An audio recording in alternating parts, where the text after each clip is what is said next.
Mike G, Michael Glaspie, Indiana's own Mike the Seventh. Hi man, how are you doing today? What's happening, bro? I'm doing solid, man. How about yourself, family? I'm awesome. My first question is just like, what type of day are you having? Pretty solid, bro. It's kind of cold here and that, so that kind of sucks or whatever. Had to end up canceling my show due to the bad weather. I had a show coming up this weekend, but outside of that, man, it's been pretty chill. Had some therapy today. Gonna hang out with my dog later. You know what I mean? Probably make some beats. So it's pretty solid day, man. I'm not complaining at all, bro. Not complaining at all. What about you, man? I'm having a solid day. And how was it growing up in Indiana, considering it never had an extremely strong hip hop scene? Um, to be real, like I say this all the time, like so from probably from the outside looking in, I know it's like Indiana, but I tell people all the time like Indianapolis and Indiana are kind of different. So we're not like a Chicago, obviously, or like a big mecca for like music or hip hop, but I do feel like we have a good like artistic culture and identity that's really been built on, especially over the last couple of years. So growing up, I was definitely exposed to a good amount of music, whether that be rap music, gospel music, jazz music. You know what I mean? Being in a choir, live next door to like jazz legend. One of my best friends is an amazing jazz drummer. I got a ton of siblings that introduced me to a ton of music. The Midwest, you get like a melting pot feeling, I feel like. So growing up, everything from obviously like a Kanye who's in Chicago, to like my sister was a big fan of Outkast. My brother was a big fan of like 8 Ball and MJG and Young Jeezy. Uh, really enabled me to just feel like get a lot of exposure to many different forms of rap and hip hop just growing up. You know what I mean? hmm And a couple of weeks ago, you released your new project, Number Seven. How was it making it? It was fun, man. It was for the like a big driving force behind it was just having a project that felt not only fun, a little bit lighter than my last projects, but just like really locked in on being like the penmanship, like really getting into the technical side of rap and really showcasing the things that I can do with rap music. Like I'm a big rap nerd. One of my favorite rappers of all time is Lupe Fiasco. So like when you really get into writing music and like the intricacies of rapping, like I could talk about it all day. And as a solo artist, I feel like I didn't really have a project that mainly focused on that side of rap. There was a lot more personal, trying to find my sound and things like that. Whereas I feel like this project, we were just from the get go, out the gate, just full fledged running. You know what I mean? Like, when I'm in this mode, it's a full head of steam, and you're just gonna have to respect that. hmm And how did you start making it? Like, what was the initial idea behind the project? Um, the initial idea was just it mainly came from talking to a friend of mine about some of just music that I had released and things that I had going on. And I used to rap in a group first, and rapping in a group just brings a more competitive nature. Wanted to have the best verse, wanted to have the hardest flow or whatever. Where I always would say, like, I think my best writing is on collection projects. That's the name of the group I was in. And just from there, it made me really want to like say, okay, this next project, I want to have that same energy into the sound that I've cultivated as a solo artist, where we're really still having that no bars off mentality. Like, we're just gonna let you know, like, you're gonna come out of this saying, okay, this nigga really knows how to rap. You know what I mean? Like, he really knows what he's doing in that space, but still fitting into the sound that I felt like I found as a writer and crafting full songs and not just verses. Like, you know what I mean? That was my whole big thing. Like, I've been rapping since I was a kid. I've always felt like I can rap good. There's a big difference between being able to rap good and make a good song. So then carrying that in over, okay, we want to be able to make a good song while rapping good. So then taking that a step level with, okay, we know we can make good songs, but I think people may have forgot how good I actually do the rapping side of this, and really embracing that, and really going in the project with that attitude, like that confident attitude that's necessary of, I'm gonna step on the court, I'm gonna drop 50 every game. And I want to ask you, I know that your song Hereditary was dedicated to your late father.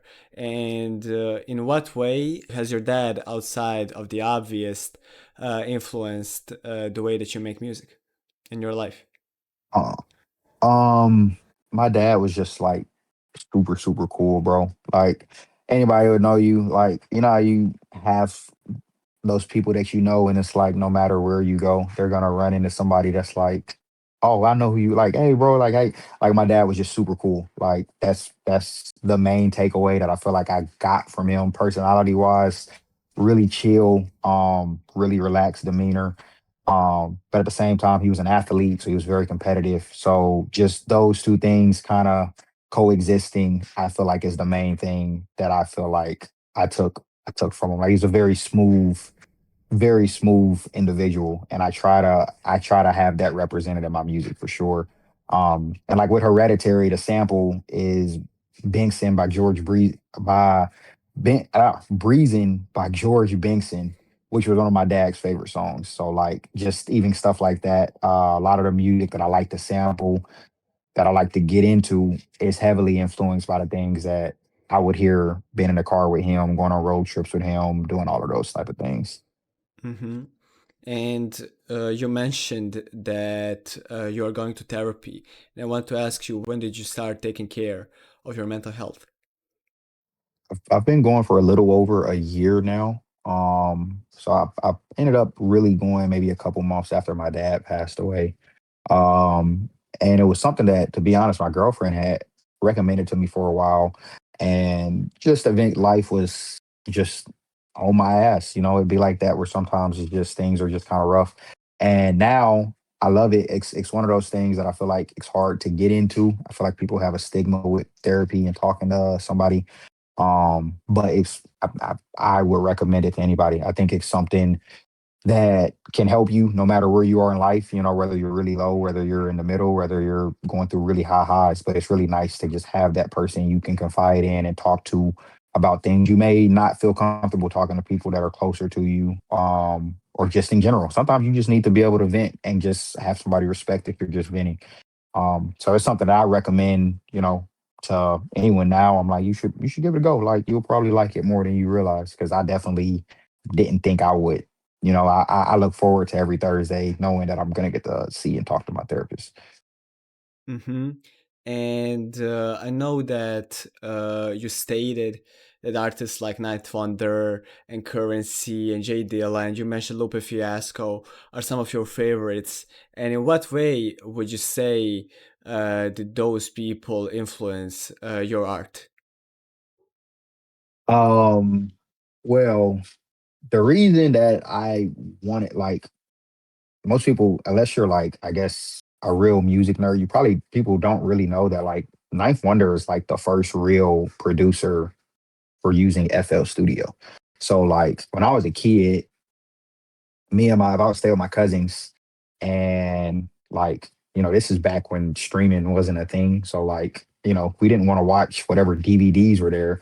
Most of our time was spent recreating um music, like music from movies, like from Madagascar or other things that we would hear as a kid on FL Studio, on like FL Studio 9. So like Ninth Wonder was like the first producer that was using a doll that I knew existed from like a kid.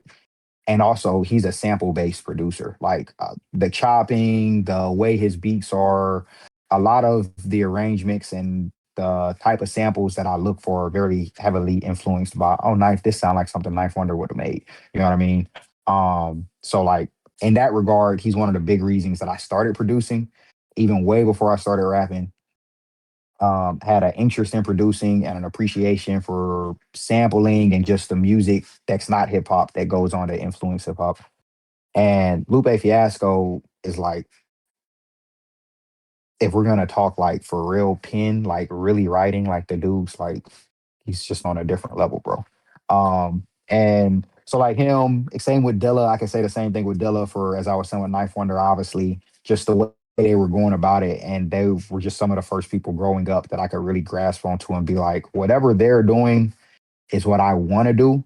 And then from the rapper perspective, once I really started recognize what made a good rapper to me at least, guys like Lupe were fitting the bill and like early Kanye West and Jay-Z and like the things they were doing with words, the things they were ways they were describing things, and some of them were really unique. Like there's a Lupe Fiasco song verse on like a really like probably forgotten track called like with man, I can't even remember the name of it, but his verse is quite literally from the perspective of a Gundam pilot, like you know what I mean, like the anime, and just seeing unique perspectives like that in hip hop was just like the most fire thing ever to me. Like you got songs like "Gotta Eat" and all of these cool concepts, and just using really unique ways that if the listener is not tapped into that reference could very much not fully understand a lyric or a scheme or a bar or maybe get the full weight of what they're trying to say. But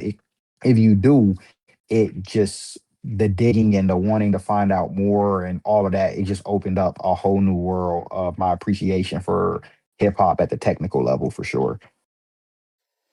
Um, and like you were saying, you were a part of collection, a trio.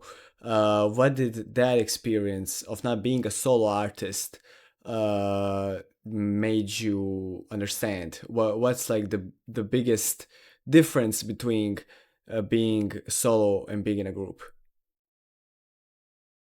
The main thing, obviously, is you got three heads, so there's going to be some compromise with song ideas and the way you guys go about writing songs. It's going to be completely different. Obviously, you have more freedom per se as an artist when it's just you, but I feel like an underrated aspect is I believe that uh the other two rappers, Camo, and Cadence, Hurricane, whatever we gonna call this nigga now, um, were really good rappers. So like, you gotta be on your P's and Q's. They say iron sharpens iron. You can't walk in when you know they're gonna do their thing and lazily hop on a song or I may hear something they do and it give me a whole new perspective of how I want to come with it. You know what I mean? So just being able to feed off the different energies that we all brought to the table was something that I appreciate and still look for when I collaborate with other people. Whether that be like in a group setting or just artist to producer, producer to producer, whatever it may be, just that feeling of, okay, the way you do this is so different than how I do it, but I still like it and appreciate it so much that it's just going to elevate me because now I have to come at this. I have to come with this with a respect of not only how I take my craft, but how seriously you take your craft, because how well you do it as well. And how did the idea of forming the group come about? Like, how did you three decide this is what you want to do? Truth, truthfully, bro, originally, I thought it was gonna be like a production group, like how Justice League is, you know what I mean? Or like Mike and Keys. I produced my own music at that time. Camo was producing his own music. Dorian is a phenomenal jazz artist. He's got a jazz band. He comes from a jazz background. It just made sense. I figured we was going to be combining sample based hip hop with jazz fusion elements to become like a producer group. And I made a beat. I don't remember. I can't remember the beat now, but like I made a beat and it was a pretty hard beat. And I remember, I think Camo was like, "We should rap on this," and that's just kind of how it started. Like, "Oh, we should just rap on it." And like, I've always been able to rap. I've loved rapping since I was like 11, 10, 11 years old. Like I got cousins that can vouch of this nigga always been able to rap. You know what I'm saying? Like whether it was in the basement at my aunt's crib or there was in my cousin's car, like that's always been a thing.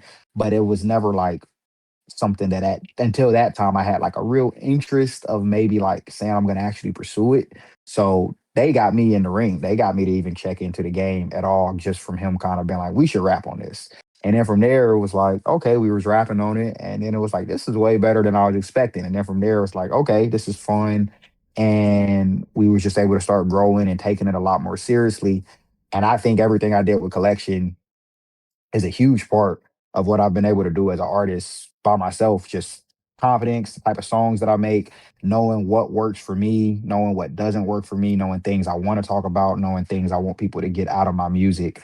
And it was just like a really good training ground to sharpen skills like hook writing. Like I used to always think I would be so terrible at hooks because like I can rap, but it's a different thing to make a good hook or make a good song or make a good bridge. And we got to learn that together. You know what I mean? Got to learn that on the fly all together through collection. And I feel like it transitioned very well to when I got to make, I guess, more of the music that I wanted to make by myself per se. But those skills were there from what I got to do with the group. Mm-hmm. And you are a big Marvel and comics fan. What can you tell me about your love for it? Would you say those kinds of things influenced the way you make music?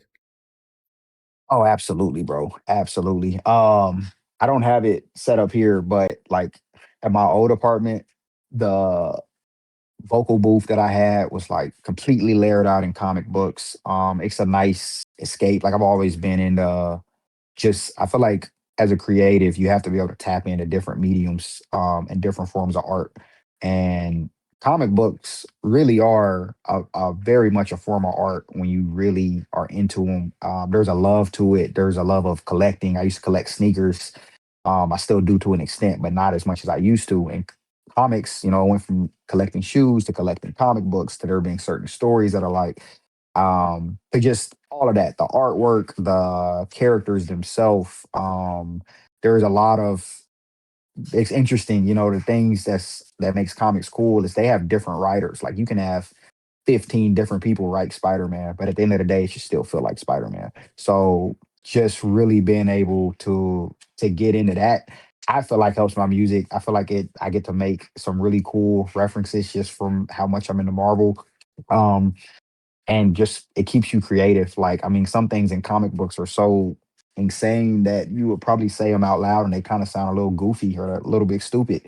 But within the confinement of those stories, they can make a whole lot of sense. You know what I mean? So being able to find that balance where you're like maybe in a fantasy setting or you may be exaggerating or whatever it may be, but having it able to fit into your world where it's like in the scope of this though, that still makes a whole lot of sense. Mm-hmm. And you mentioned artwork. Like, how do you make your album covers? So I am like super, super particular about album art. Like growing up, like on hip hop, like I was really big into rap during the blog era, hot new hip hop, that piff. I wasn't listening to your mixtape or whatever you was dropping if I didn't like your artwork. So I'm like really, really, really big into the artwork. And it can be simple, like the Adult Swim artwork for that as a single was literally just Adult Swim in the bracket, like the Adult Swim bumps were on Cartoon Network, but it still got the point across to how the song was supposed to feel. Um, so usually I have a pretty good idea. Even if I'm working with artists, I'm typically coming with 3 to 4 ideas that are very detailed already. The only assistance I'm really probably asking for is you to draw it because I can't do it myself. Um, and just like the collaboration of it, like I really try to respect all artists and all versions of the word. So if I reach out to an artist, like Rip did the cover for So What's Next. And we talked about it and like obviously like this art style, but just the communication between the two of us of okay, I kind of have this idea and making modifications of like, what do you think about this and this, that, and the third. Um, and really just wanting it to be a good depiction of what you're about to hear sonically and just kind of fitting the headspace that I'm in at that moment that we start making that music or those songs that are gonna go with that cover art. Mm-hmm. And what keeps you like motivated to continue working? Honestly, man, the best motivation for me lately is just it's something that I thoroughly enjoy doing. Like, it's really easy to get caught up in everything, especially nowadays with the internet and social media, and everybody's a artist, and if they're not an artist, they're a critic, and if they're not a critic, they're like everybody's got something to say. Like I mean, you make your own things, you know how it goes, you know what I mean. But at the end of the day, it's like honestly, I don't really care. Like at the end of the day, as long as I'm really liking it and still really enjoying it, and I feel like the energy that I'm putting into it, that once it's done, I'm listening to these things and I'm saying it was worth the time that I took to write that verse. It was worth the time that I took to listen to all of these beats or whatever. Um, that's really it. Like that's the main motivation. I've been real big on doing things because like I enjoy it. Like it's so easy to kind of forget that like at the end of the day, whatever you're doing, you should just like to do it first, you know? So that's like my biggest motivation. Like I like to rap. I like to make rap music. I like to make good music. I like to perform in front of people. I like to be able to do these things in a way that I feel comfortable with. So when I can make something that checks all of those boxes, like it just makes you want to make something again and do something more with it. Hmm. And how did you start to produce and rap? Producing, really just like I said, me and my cousin, shout out Trey, playing on FL Studio 9. And then like that was just something that I liked as a kid. So when I stopped going to school, I was kind of going through a bit of a rough patch and just kind of trying to figure out stuff. And I was like, I think I'm about to start producing. Like, I just need to do something constructive, something creative. And that was it. And like, oh man, I was so ass at first, but like I was enjoying it and it was nice to see the progress. Like I might have made something garbage on Monday, but like by Wednesday, I was like, this is better than what I made on Monday. And it just felt good to really feel like, okay, this is something that I like to do. I feel like I'm good at it. And even if I'm not good at it right now, I feel like I'm gonna get good at it. Whereas rapping, I kind of feel like I've been good at rapping since I was like 11 years old, for real, for real. Like, I mean, when I was in the eighth grade, my favorite rapper was probably Lil Wayne. So like I was definitely probably doing my best Lil Wayne impersonation. But as I got exposed more to rap and was really able to pinpoint the things that were good, like the things that I would really say, that's why this bar is good, like that's why this is impressive. It became more natural and like I went through like a phase where I was strictly freestyling, like I wasn't writing anything down. I just liked the act of rapping, like growing up. It just was something that was fun. If somebody threw a beat on YouTube, we could do that shit for 2 hours and it was gonna make me happy. So just the combination of those things, and it just kind of landed on when I was younger. I didn't rap because I couldn't find beats, and then it turned into no, now I'm making my own beats. So now it kind of just makes sense at this point. You know what I mean? Hmm. And to switch the topic a bit, you are a big fan of video games. You play Street Fighter, you play Tekken, you play Zelda. Would you say that those worlds also influence your art? Oh, for sure. Like I'm a big fighting game guy, bro. Like I'm not gonna cap. Like most niggas see me play a fighting game and they're like, "Oh, you play fighting games, bro." Like it's competitive, you know what I mean? Competitive genre sport. You know, somebody asks you for a feature, you should want to get on that feature. You should want to clean that nigga up. Like I feel like that should be everybody's assumption. Obviously, you get the mood of the song, but you want to have the verse that people are like, hey, you hear Mike's verse on such and such, you know. So just that competitive nature, I feel like fighting games definitely keeps me on my toes with that because I'll get to playing Street Fighter and I'm locked in. I'm very, very locked in. Hmm. And you just released the music video for Hereditary, and I want to ask you, how did you decide how you want this video to look? It was actually my first video, so a lot of it was new territory for me. I knew I wanted it to the main thing I knew I wanted it to be a memorial for my dad because the song sampled one of his favorite songs. Um, for the most part, growing up, I didn't really watch a lot of music videos, so that was like a big thing for me. Going to watch more videos. The video director that shot it, he's a really good director. Like he snapped. So just being in communication with him about like some of the ideas I had, and like the main goal, like I said, just really touching on things like me and my dad did. So like fishing was a big part of the video. Aesthetically, I wanted it to have like a certain vibe to it as well. So really, honestly, we were kind of just going, you know what I mean? Just spitting out ideas and okay, this sounds cool. This sounds like this will work.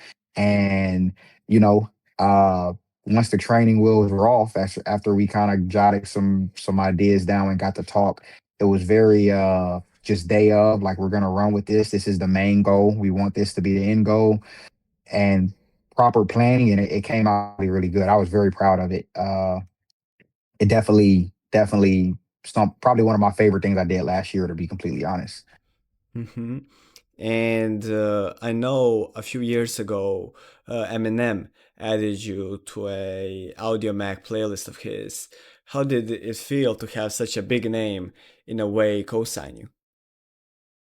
Oh man, that was pretty cool, dog. Especially because like I had no idea. Like I applied for the little thing and sent my song out, but like you know how it is, man. Like you do that so many times that you can forget about things. And one day I'm at work and I was like, why is my phone like vibrating so much? And I checked Audio Mac and I had like 300 Audio Mac notifications. So that was just cool because like I mean the whole playlist was the theme behind it was bars and like rappers that can really rap. And whatever folks have to say about Eminem now or whatever, in his prime and in general, he is a very gifted writer, a very great, gifted, creative writer, and just a really good rapper. So to have a rapper of his quality essentially say, "Hey, this guy knows what he's doing," like on the microphone, he knows what he's doing with his pen. It was a huge confident boost, especially at the time I was in between projects. I don't even think I had started So What's Next yet, so it definitely gave me like a nice confident boost to like keep going, keep writing. Like obviously what you're doing is you're trending in the right direction. Hmm. And how do you decide which song from a project you want to be a single? Um, that's a good question. Sometimes honestly, bro, it's like a lot of times the first song I make that really makes me want to make a project. And then other times it's just I feel like it uh represents the project best. Like Adult Swim, in my opinion, for it finally happened, is probably a really good song that I think can sum up how I would like to be perceived by the end of that project. Hereditary, very similar. Like it's a nice vibe. It's a really chill song, but the verses as well like are really good. Like I wasn't taking any time off to take back from writing to keep the song good. I was doing both at the same time. So that and Hereditary a little bit. It timed with me just wanting to release that as the first song in memory of my dad too. But a big time it comes out of a lot of times it just comes from what I feel like would be the song that is a really good representation of everything else that I was striving for on the project. For I want to say for So What's Next, the song I released as a single was Low Main. And I feel like that's a song that also still fits into that. It had a good representation of the cover art, the fortune cookies, all of that. I felt like it was a very good like representation of even if you start here, this should let you know if this is for you. Hmm. And what do you want your legacy to be? Man, bro, honestly, I always try to make music that if I had a time machine and if I could send my mixtape back to the version of myself that's 16, 17 years old, it would be like one of their favorite projects for that entire year of school.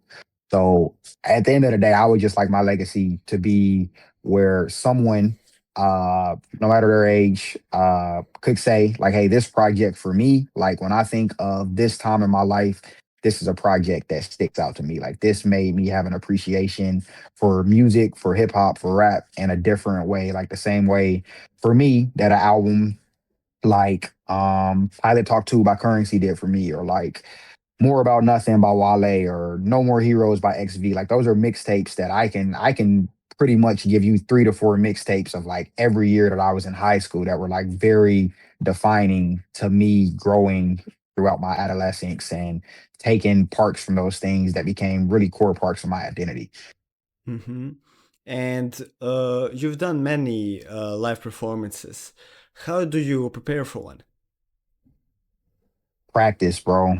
I'm big on practice. Like I used to be so, especially coming going from a group where it's 3 people on stage to going to you and you're the only person on the stage. Like very nervous. I was very nervous before my first show as an individual artist, as a solo artist. But practice, I mean, it sounds so corny or cliche, but like being prepared, you know, to the point that you feel confident when you're in those moments is a big deal. I practice whenever I can. I practice even little stuff that most people wouldn't think that you practice before a live show. I practice when I'm walking my dog. I try to be able to give as close as a performance that it sounds as close to it would on the record live. Like I'm really rapping. I'm really giving you all of the words. I'm really doing that and putting in the time to be able to do that. Hmm. And you love sports too. I know you are a big Pacers fan. Did that love have an impact in how you make music? Oh yeah, man. Being a Pacers fan is not for the weak, bro. I just put it to you like that. We were supposed to get it last year, but like I'm always root for the home team, dog. Like Nap is one of these places where I feel like our sports teams very much represent the energy that I feel like a lot of people in the city probably feel like we're overlooked. People don't expect us to be able to do these things. It's people that think that we just got corn and fucking tractors. Like Indianapolis has one of the biggest sporting events on a yearly basis with the Indiana 500. So yeah, I feel like being a Pacers fan. Pacers fans have chips on their shoulder. Colts fans have chips on their shoulders because the city of Indianapolis has a chip on its shoulder. You know what I mean? Hmm. And would you say there was a moment that you realized you were doing something right? By that I mean, what was the first time you truly felt proud of yourself when it comes to this music thing? When I recorded the song, well, okay. So in the group, it will probably be like the first show we did as a group. The first show we did as a group, like we just knew we was gonna do it, but it was fat. It was a packed out crowd, and just had a great show. Um, and it felt good. Like I felt very comfortable. I felt very happy about the music we were making. As a solo artist, it would probably be when I made the song Voicemails, uh, which is a really personal record. It starts off my first project. Um, and it just like the feedback I got from it, which typically like I say you shouldn't overly care about feedback because like you should have a confidence in whatever you make anyway. But that's like a really personal song, and the feedback I got from people that knew a lot of those situations made a really big deal. Like I talk about my relationship in general, just with things that I had going on in life. Talk about the losing of my grandmother and things like that. So that was like a song I was very proud to just be able to say that I made that and to have people like it as well so much, like who could not know any of those personal factors into why the song means so much to me, made me feel like that I was obviously doing something that I should be doing. Hmm. Well, I think it's been an amazing interview. So I just want to leave you to plug anything you want to plug. What are you working on? Where can people find you? All those kinds of things. Oh man, bro, thank you for having me. First off, I just released number 7 on Even. If you didn't know, Spotify and Apple Music is basically slavery. They are not paying artists what they're worth. They support AI music, all of that jazz that we do not fuck with. So we're really trying to get into to pushing ourselves to recognize how much our art is truly worth. So you can find my new project on Even. Yes, you're gonna have to pay a little bit, but you know what? It is what it is. I think it's worth every penny. I would love for you to support me there. You can find me on all streaming services. Mike the Seventh. Don't forget the S is a dollar sign.